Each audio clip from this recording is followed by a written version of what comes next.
दीपावली से एक दिन पहले मनाई जाने वाली नरक चतुर्दशी को छोटी दिवाली, रूप चौदस और काली चतुर्दशी भी कहते हैं।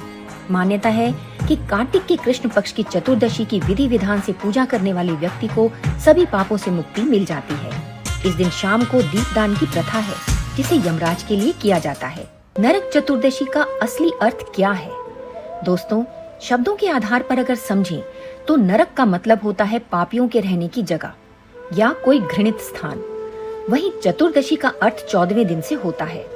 अब नरक शब्द का इस्तेमाल पर्व के लिए क्यों किया गया, आइए जानते हैं। पौराणिक मान्यता के अनुसार इसी दिन भगवान श्री कृष्ण जी ने अत्याचारी और दुराचारी असुर नरकासुर का वध किया था और 16,100 कन्याओं को नरकासुर के बंदी गृह से मुक्त किया। सभी कन्याओं ने भगवान श्री कृष्ण जी से प्रार्थना की कि प्रभु, यहाँ इतने समय तक रहने के कारण समाज हमें नहीं अपनाएगा। अब हम कहाँ जाएं? हम आपकी ही शरण में हैं। तब भगवान श्री कृष्ण जी ने उनकी प्रार्थना को सुन उन्हें स्वीकार किया और द्वारिका की रानी यानी अपनी पत्नी होने का सौभाग्य भी दिया। इस उपलक्ष्य में सभी कन्याओं ने दियों की बारात सजाई थी। कहा जाता है कि नरक के समान कालगृह से मुक्ति मिलने की वजह से ही इसे नरक चतुर्दशी भी कहते हैं। वहीं एक दूसरी मान्यता अनुसार रंतिदेव नामक एक पुण्यात्मा और धर्मात्मा राजा थे। उन्होंने जाने अनजाने में कभी कोई पाप नहीं किया था, लेकिन जब मृत्यु का समय आया तो उनके समक्ष यमदूत आ खड़े हुए।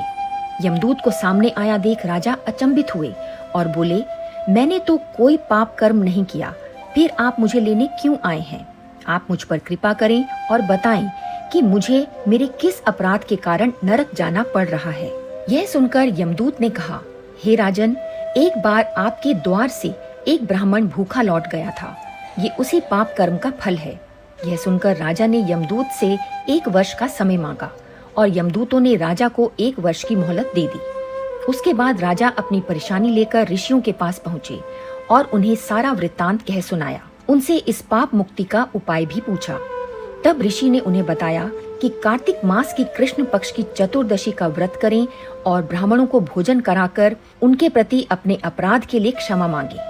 राजा ने वैसा ही किया जैसा ऋषियों ने उन्हें बताया। इस तरह राजा पाप मुक्त हुए और उन्हें विष्णु लोक में स्थान मिला। उस दिन से पाप और नरक से मुक्ति हेतु भूलोक में कार्तिक चतुर्दशी के दिन का व्रत प्रचलित है। तो इस तरह इस पर्व का नाम नरक चतुर्दशी पड़ा।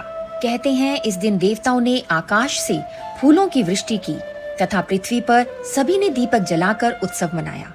तब से भगवान की प्रसन्नता हेतु दीपक जलाकर इसे उत्सव के रूप में मनाया जाता है। हमें भी भगवानों के विग्रह के समक्ष दीपक जलाकर विजय उत्सव मनाना चाहिए।